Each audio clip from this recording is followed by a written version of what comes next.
Good morning. Welcome to Unity of Lexington. Wherever you are on your spiritual path, you are welcome here. I'm so glad you're with me this morning.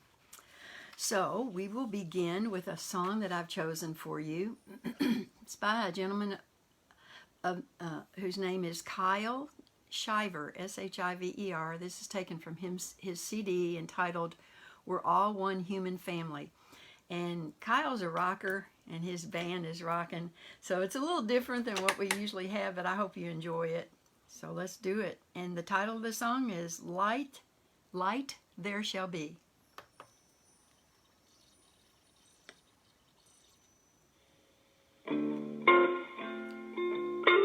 Oh, that guitar is just,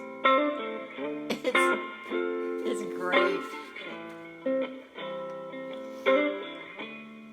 I went to a retreat once where he and his band played and fell in love with his music. Hey, Linda. Hi. Mac. Good morning. There is a light deep down inside you. Go to the light and turn it on.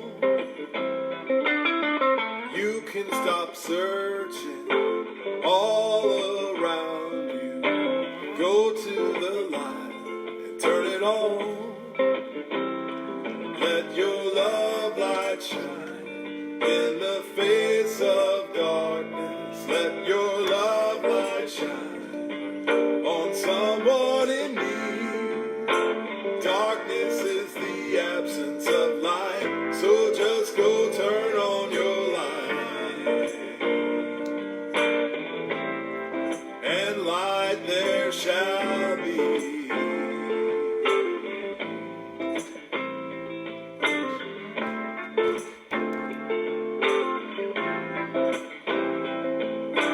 Don't wait around for what already is. Just go to the light and turn it on. What you've been seeking, it isn't so far. All that you want, you already are. Let your love light shine in the face of darkness. Let your love light shine on someone in need. Darkness is the absence of light, so just go turn on your light. And light there shall be.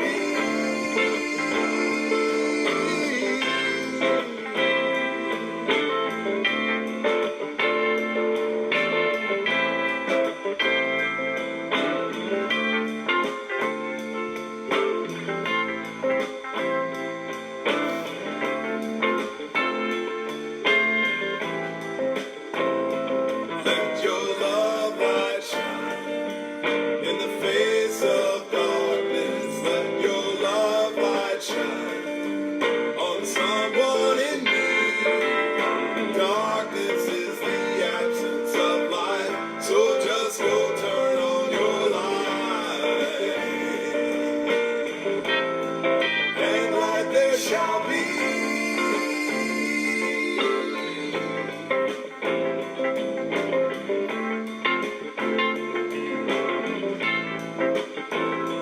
Let your love light shine in the face of darkness. Let your love light shine on someone in need. Darkness is the absence of light, so just go turn on your light.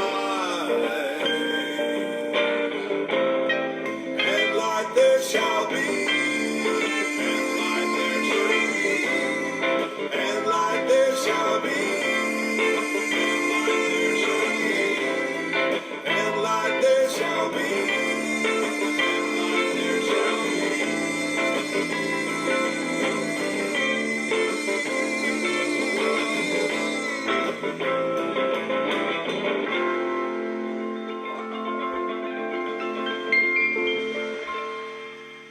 Whoa. Turn on your light, and then light there shall be. Thank you, Kyle, for that beautiful, beautiful song. We love it, love it, love it. he's got another song that I love. Gosh, what's the title of it? But it has to do with that book, Chop Wood, Carry Water.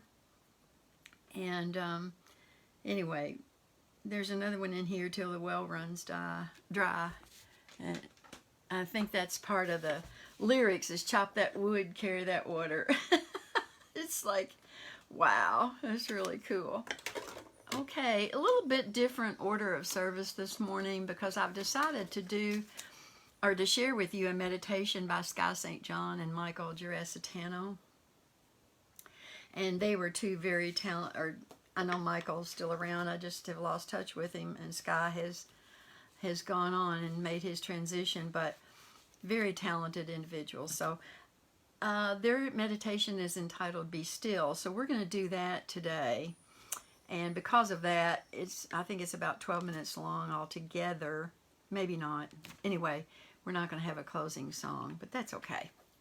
So I hope everybody's doing well this morning, and I'm glad you're with me. And once again, welcome to Unity of Lexington, and wherever you are on your spiritual path, you are welcome here.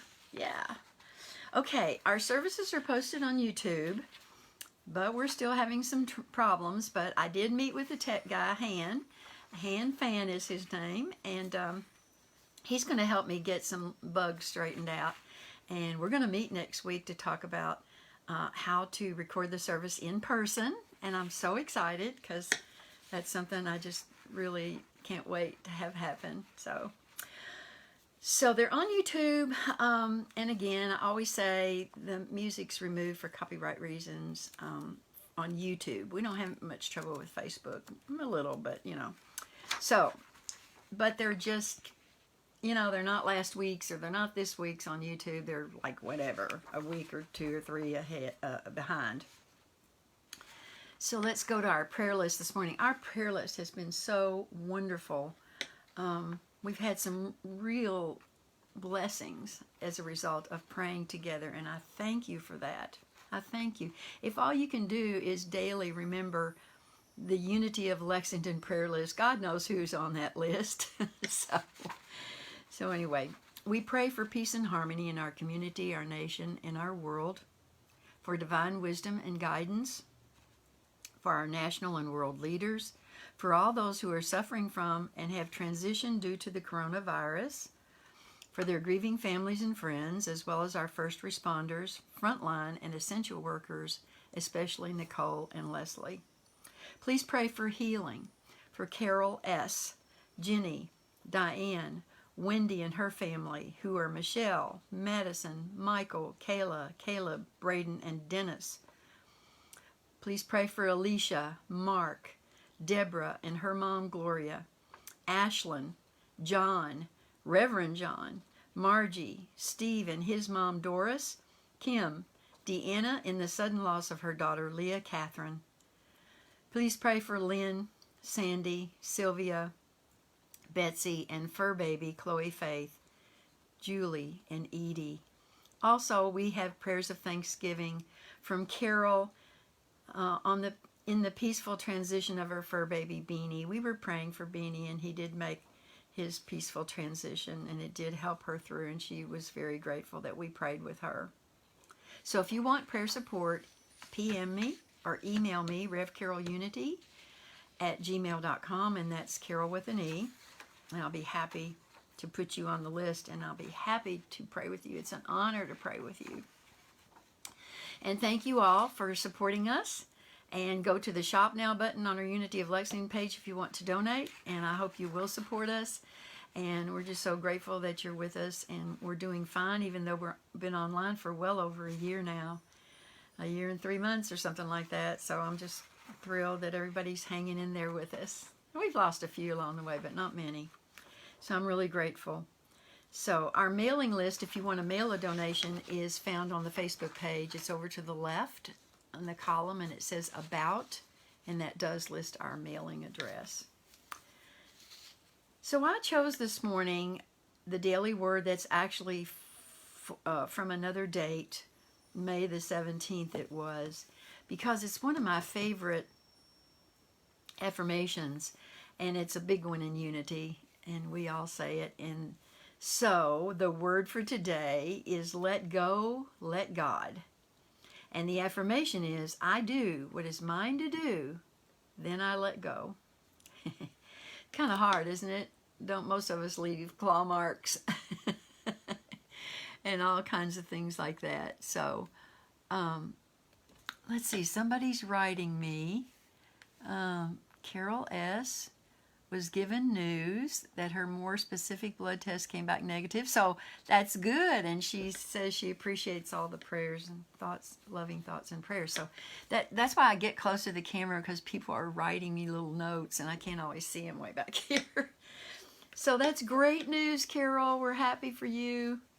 And thank you, Linda Mackey, for sharing that. Okay. So the word for today is let go, let God. And the affirmation is, I do what is mine to do, and then I let go.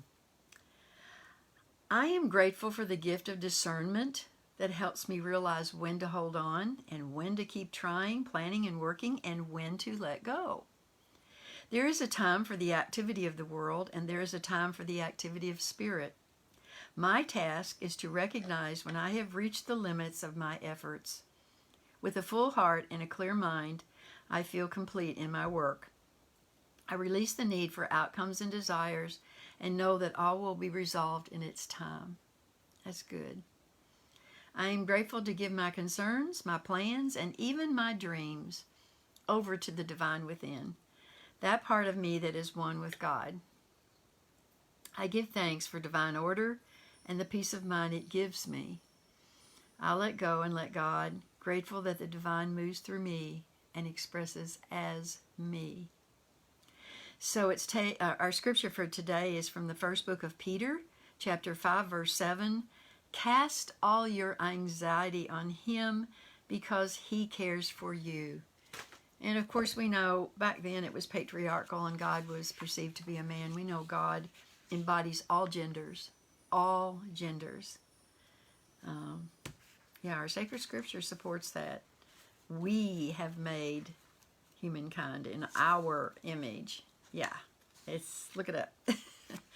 Okay, so I'm really glad that I got to share that this morning.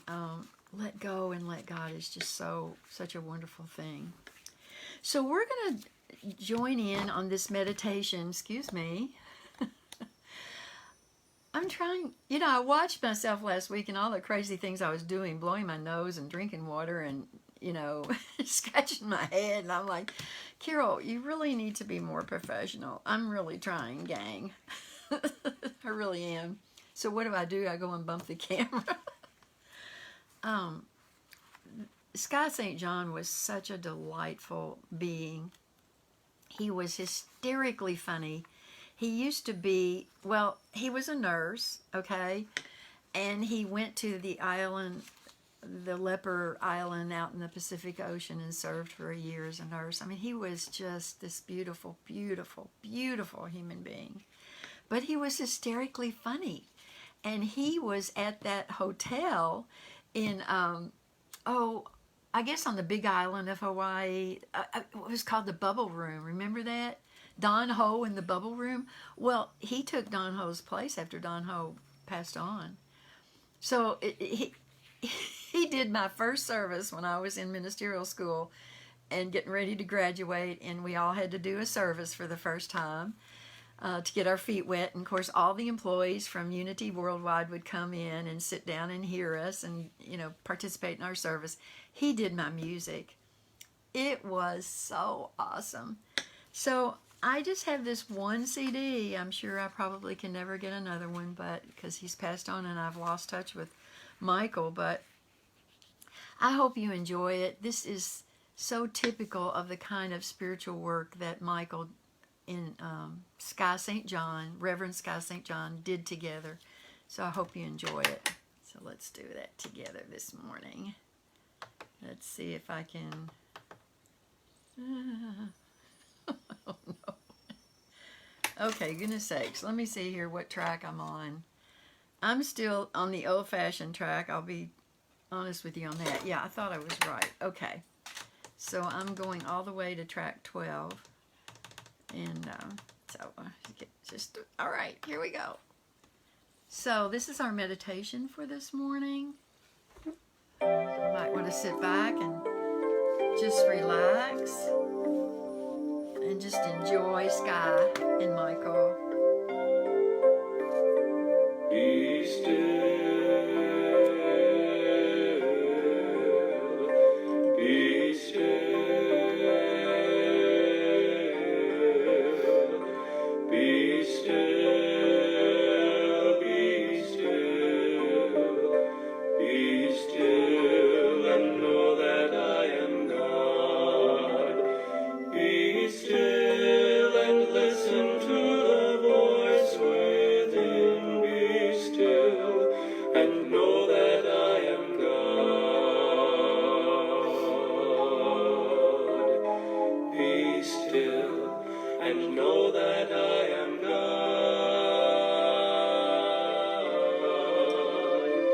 Be still, be still,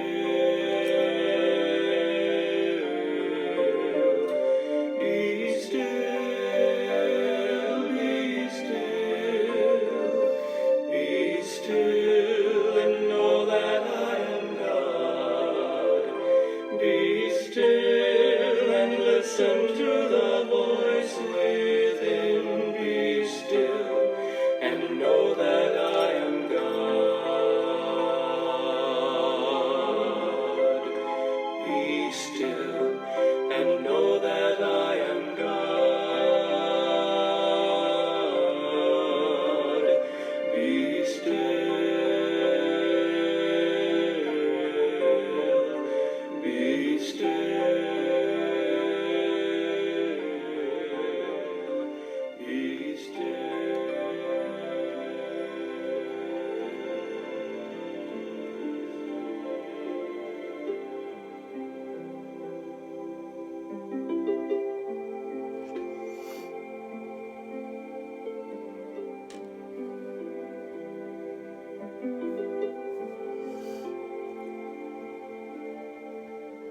Be still. Be still, my soul. In these quiet moments, at the end of the day, I am still.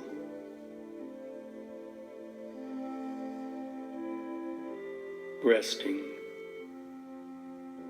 trusting,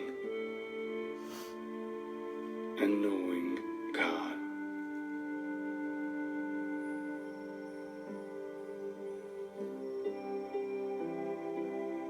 The Lord is my shepherd. I shall not want.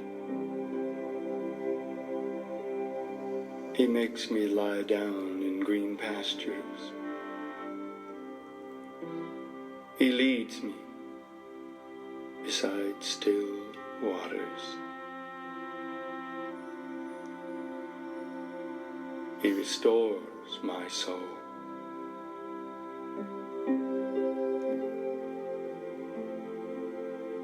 He leads me in the right paths for his name's sake.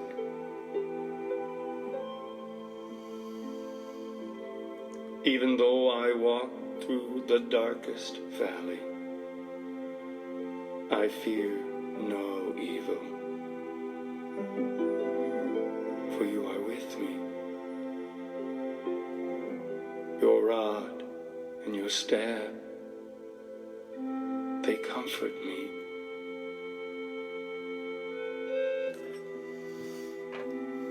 You prepare a table before me in the presence of my enemies. You anoint my head with oil. My cup overflows.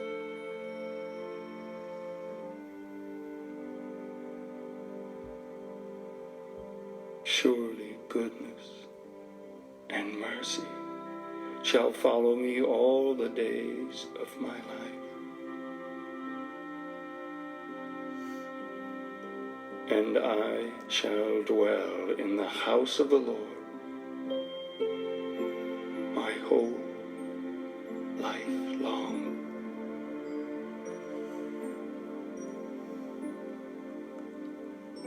Be still.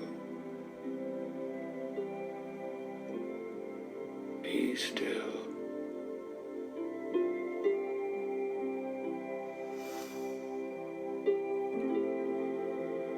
Be still and listen to the voice within.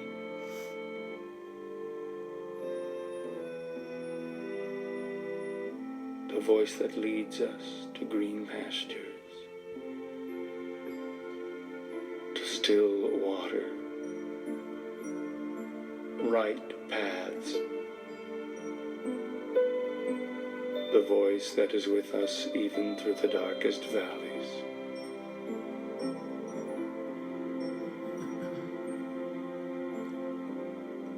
Be still.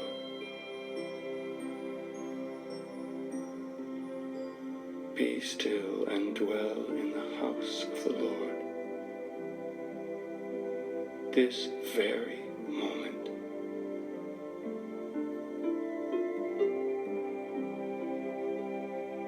Be still.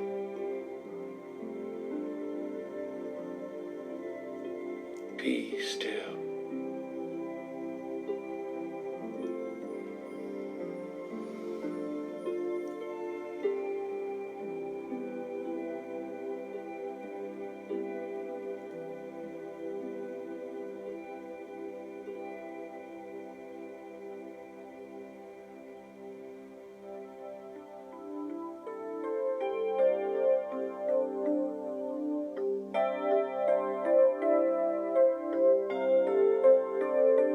Be still,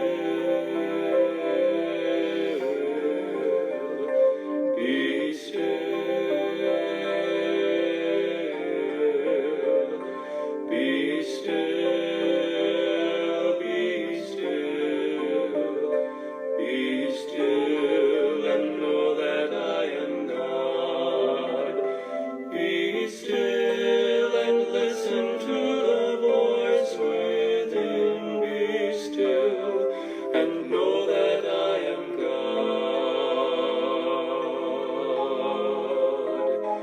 Be still and know that I am God. Be still, be still, be still, be still, be still, and know that I am God. Be still and listen to the voice within. Be still and know that I am God.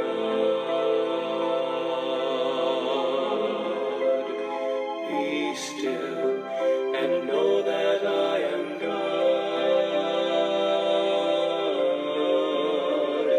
Be still, be still,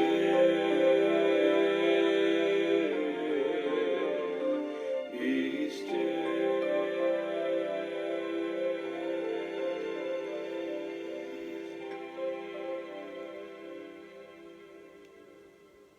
Oh, wow, I hope you enjoyed that. So beautiful. It's so representative of the person that Sky was, and of course Michael was alike too, but I just knew Sky a little better. Oh my goodness. So I hope you enjoyed that. All right, well, we'll begin this morning then with my Sunday talk, which is entitled A Highly Personal God. So I put on Facebook, do you think God could be your BFF? And that's what we're going to talk about this morning. So I want to say hi to Steve and to Trish and to Linda and Mike. And I don't know if I skipped anybody. I think Judy might be with us. Anyway, it pops up on the screen. That way I can say hi to you every now and then. So, all right, I have a question to pose to you today. If all the writings on religion and theology had been destroyed or were unavailable to you, if you had no teacher, no minister to give you their personal opinion about things, what would you do? The answer is that you would likely evolve a spiritual philosophy of your own, and it would be at that point a very personal one. So, for the most part, we do define God on our own terms because we each have our own conception of God, our own philosophy of life. Would you not agree with that? And even though we might attend Sunday services and hear mine or somebody else's personal opinion and viewpoint, we go home or we go away from there developing our own relationship with God. At least I hope you do. So rarely does anybody agree with everything the minister presents. So here is something really important. In the past, we've always believed that God was an entity separate from ourselves, some sort of physical being in a geographical place up in the sky somewhere apart from us. This is not what unity teaches. In unity, we believe that we are one with God, and God is innately available and a help in every need. So I have a story to share with you about a gentleman who lived during World War II and saw all the horror around him, and as a result, he stopped believing in God. He still believed in the very best that humanity could produce, however, kind of like a humanist. One day he broke into one of the Nazi art galleries where they were secretly guarding all the confiscated pieces of art, fine art. He saw the statue of Venus de Milo, and he fell to his knees before it. He looked up at her and said aloud, "Why, if humanity has the ability to produce something so good, have we produced something so bad?" Referring to the war, of course. He was literally overcome with the joyous beauty of that magnificent piece of artwork for the moment.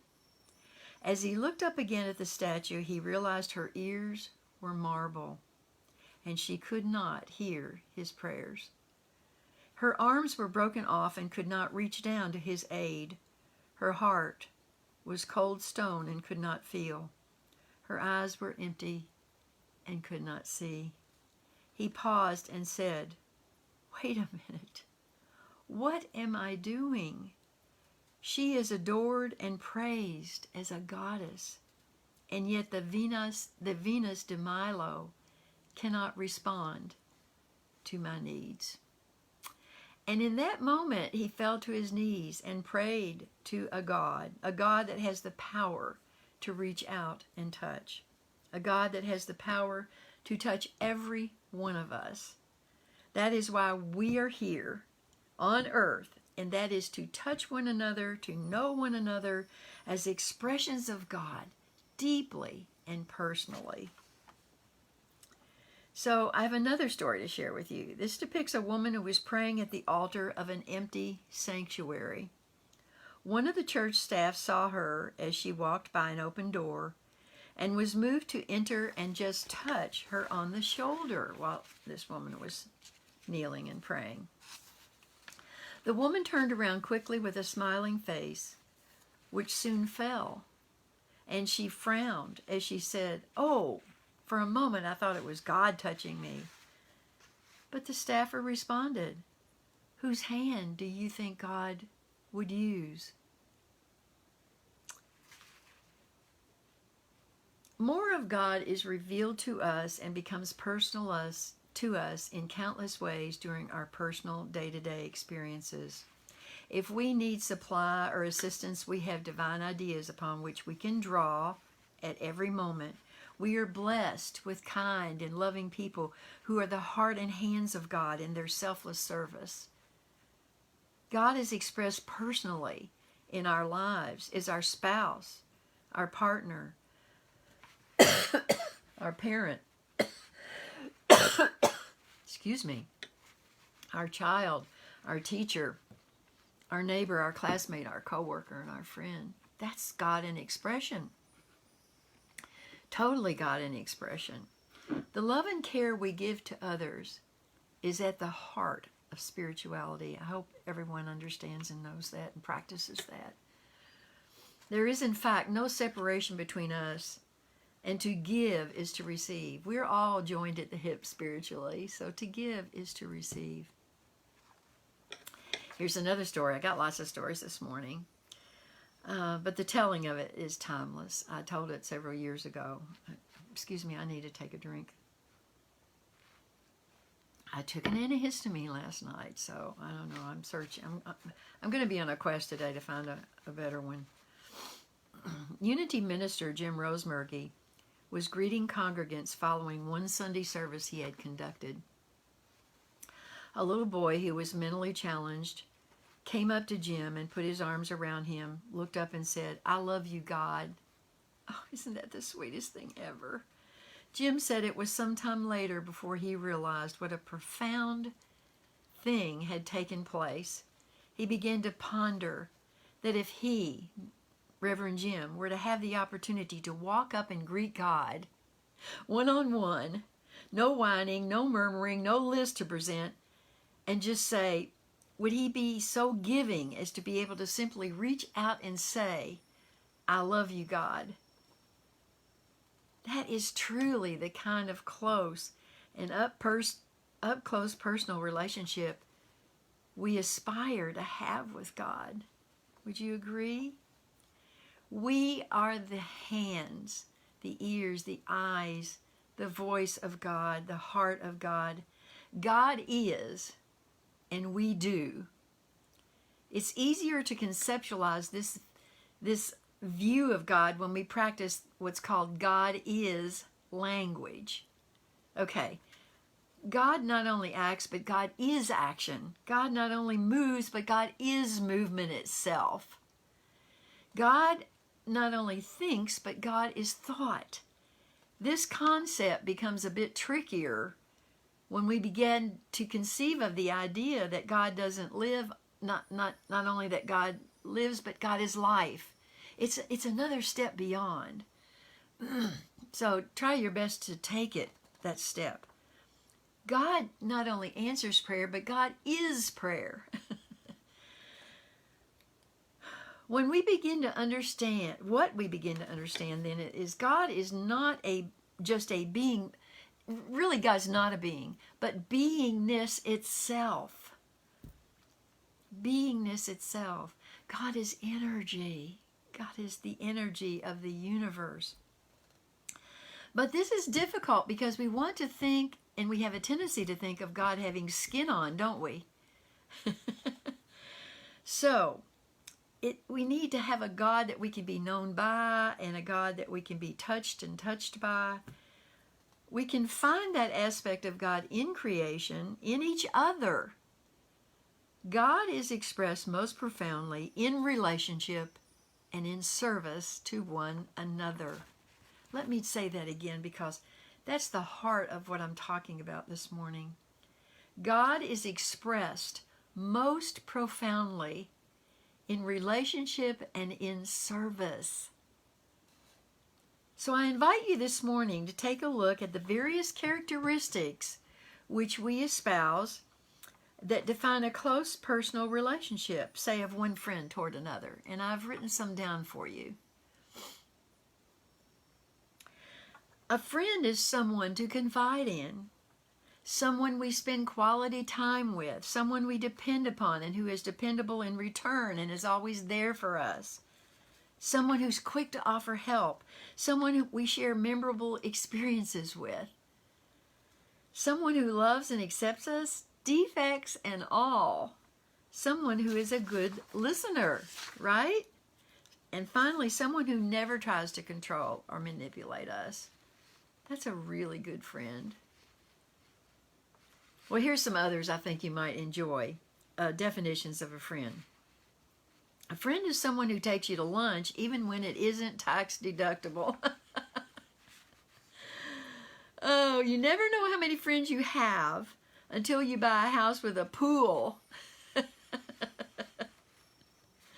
And beware of the one who continues to tell you they're on your side because so is appendicitis.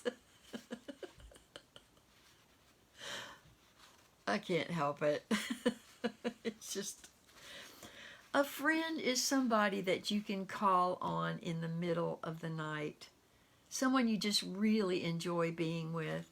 Someone that no matter how many years it's been since you've been with them, you can pick up right where you left off. I had a friend in grade school, my BFF, named Janie Shanebackler. I've really been trying lately to find her and get in touch with her, and I'm praying that I can. I don't know. I just want to hear her voice. I'd like to meet again with her. I'd like us to hug each other and know that 70-something years is like nothing between us, you know. It's been that long since I've seen her. I had a friend all through grade school now named Janie, like I shared. Okay.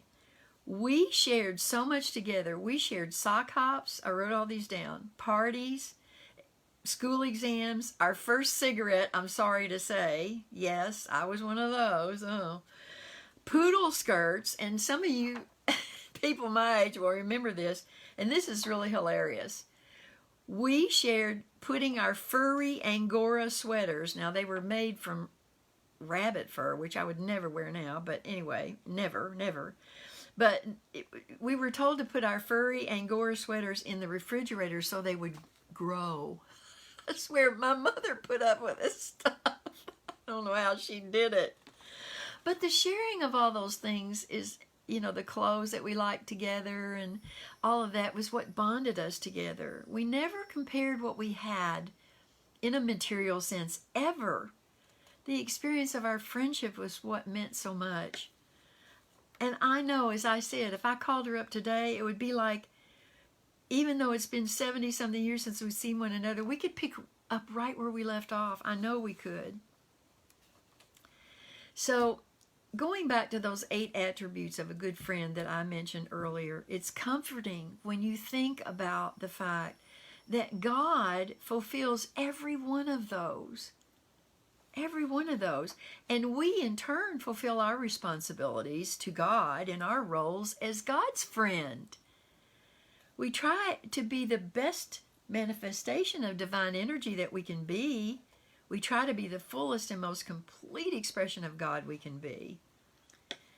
So, considering ways in which we can feel close to God, here's some others that I recorded. For some, it's viewing the great expanse of sea and sky and connecting with something greater than the little self of us. For others, it's working in the garden. That would be me, digging deep into the earth, planting flowers and feeling God's presence deep within the clay and within the petals of the flower's bloom. Yeah. I have found God in the mountains. I've found God in my backyard while viewing butterflies in my butterfly garden. God is everywhere present, accessible at all times, and personal at all times. God is never and never can be a moment separated from its creation. And the care and response of spirit most often comes through us. I like to think I have this kind of relationship with God.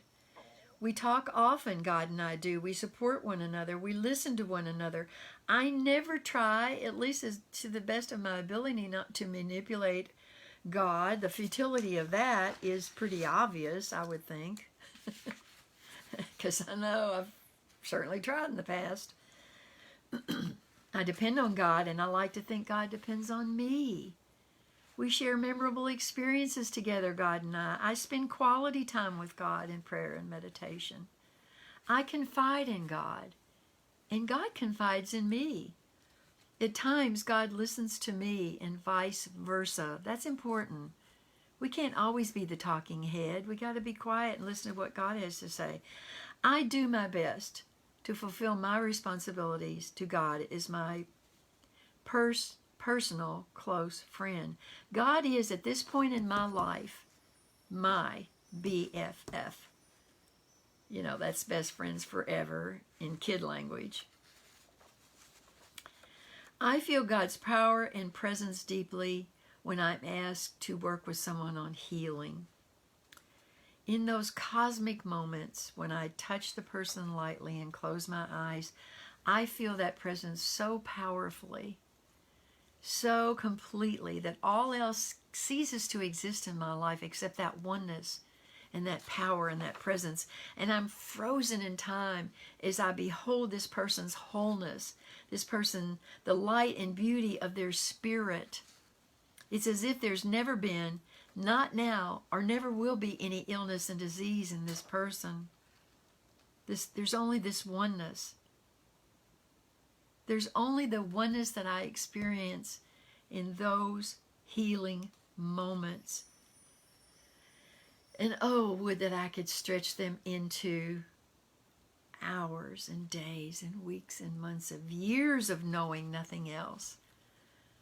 Wow, what ecstasy that would be. And I believe with all my heart that this is the yearning of our souls, to have this kind of relationship with our God. So the care and response God has for us, as I mentioned earlier, comes through us. Having a close personal bond and relationship with God means having the same close, loving bond with others. The Dalai Lama advises us, if you can help others, if you cannot do that, at least do not harm them. Our master teacher, Jesus Christ, talked often of his close relationship with God, referring to God as the Father within, since that was a very patriarchal era in the universe. He said in the book of John, I and the Father are one. Later, Apostle Paul taught us that we live, move, and have our being in God. That means you have a close, personal relationship with God. Now, I mentioned previously my relationship with my close personal relationship with my childhood friend Janie, and I remember the times we experienced together and the times we shared together. Experience and sharing are integral to a friendship, and those are what forms a dynamic association. We were involved with each other. Unfortunately, today we live in a high-tech, low-touch society, meaning many of us are not involved. You know, I was thinking this morning as I was getting ready, I think COVID really demonstrated to us how we needed, because we were denied close personal relationships, many of us. Some of us chose not to. I'm not judging that. I'm just saying that a good many of us were denied our close personal relationships with our family and our friends and our neighbors. And I feel it now, getting back to it, how much, oh my God, that I appreciate it. And I do think that it was the universe. If we look beyond the very human drama of things, we can stay stuck in the drama of COVID if we want. Who needs it? I don't need to stay stuck there. Do you? And here's what I say, and here's what I believe. The universe was demonstrating to us through COVID how important it is for us to be connected to one another. Forget the human drama. And oh God love you if you've lost someone to COVID. I don't mean that. Please understand me, please. That's a deep sorrow and a deep loss, and my heart goes out to you. But for those of us who were simply separated, it was very painful. So I can't even imagine what it would have been like to lose someone to COVID. But it was very painful. And I think the universe was saying, look. And even in the loss of those people who made their transitions, we were being shown, love these people, love this person, do this for one another, wear your mask because you love one another. No other reason than to show your love for one another. Oh gosh, well, I got off on a different little thing and I'm running behind in my time, so I apologize. But I go from the sorrowful to the sublime to the ridiculous here. As I said, we're a high-tech, low-touch society, and there, you all get computer-generated letters, I'm sure. I get so many of them. I hate it because of the trees, But anyway, coming down to support that kind of practice. But there was a gentleman named Heinz Leffler who had served as a rear admiral in the U.S. Navy during World War II, a rear admiral. He received a solicitation letter from a well-known charitable organization, which was obviously a computer-generated letter. The salutation began, "Dear Rear." Now, do you think that he donated to that group? I seriously doubt it. He probably told them, likely, doubt he gave any money, and I also had some comical thoughts about where he likely told them they could find that money, but anyway. We hear so often people saying, I don't want to get involved, but I don't see how we can be truth, T-R-U-T-H, students, and not be involved with one another. We can't just talk about these spiritual principles in theory only and let them just keep rattling around in our heads. We have got to put them into practice. We've got to, in our daily lives, in our relationships with one another. We have a spiritual responsibility to do that. And once we become aware of the higher truth, moved on to a higher consciousness, we cannot go back.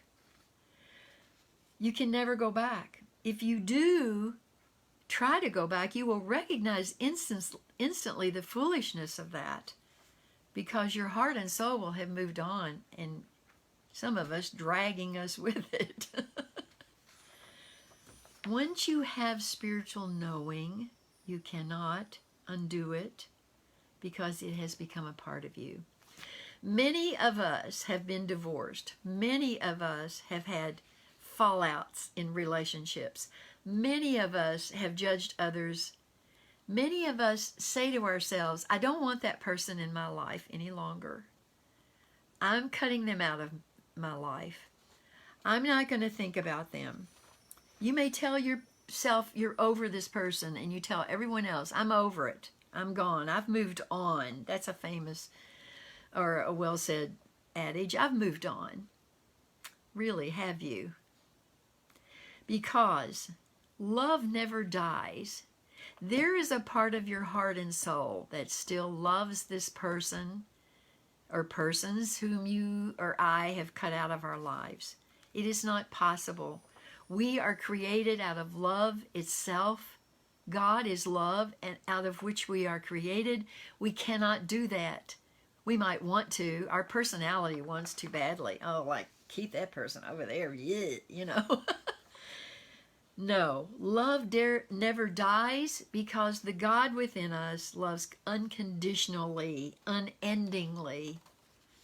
So, okay, one last thing I would say to you about God being your BFF.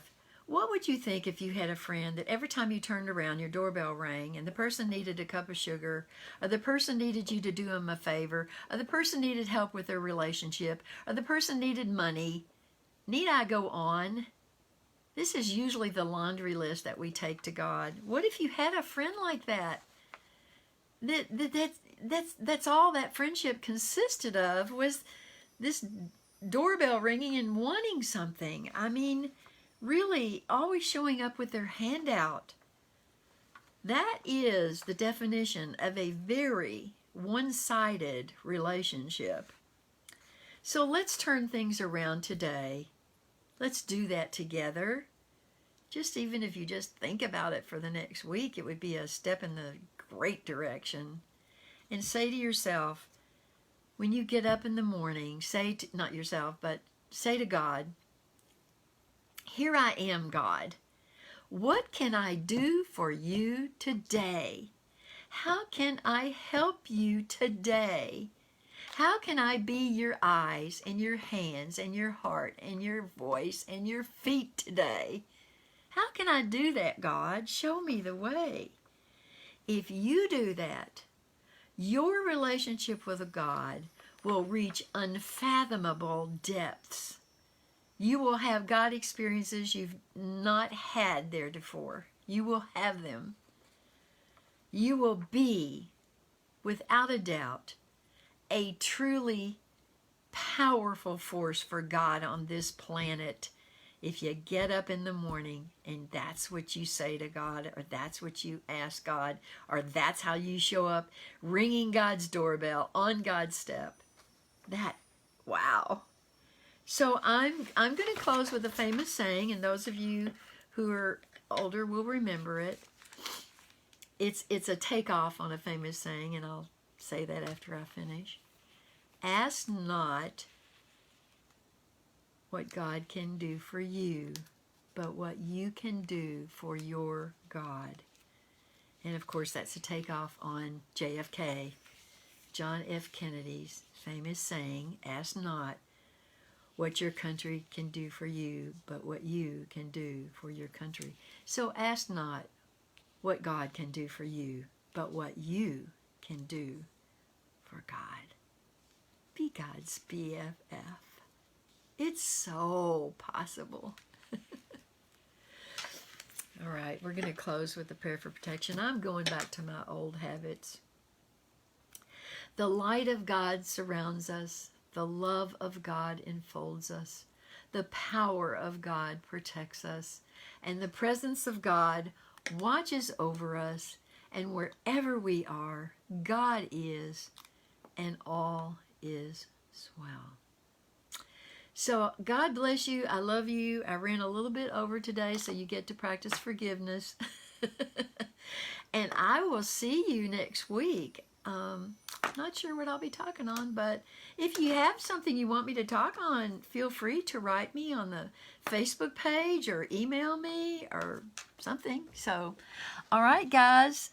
Thanks, Tricia. Blessings to you too. Love you all. See you next week. Bye.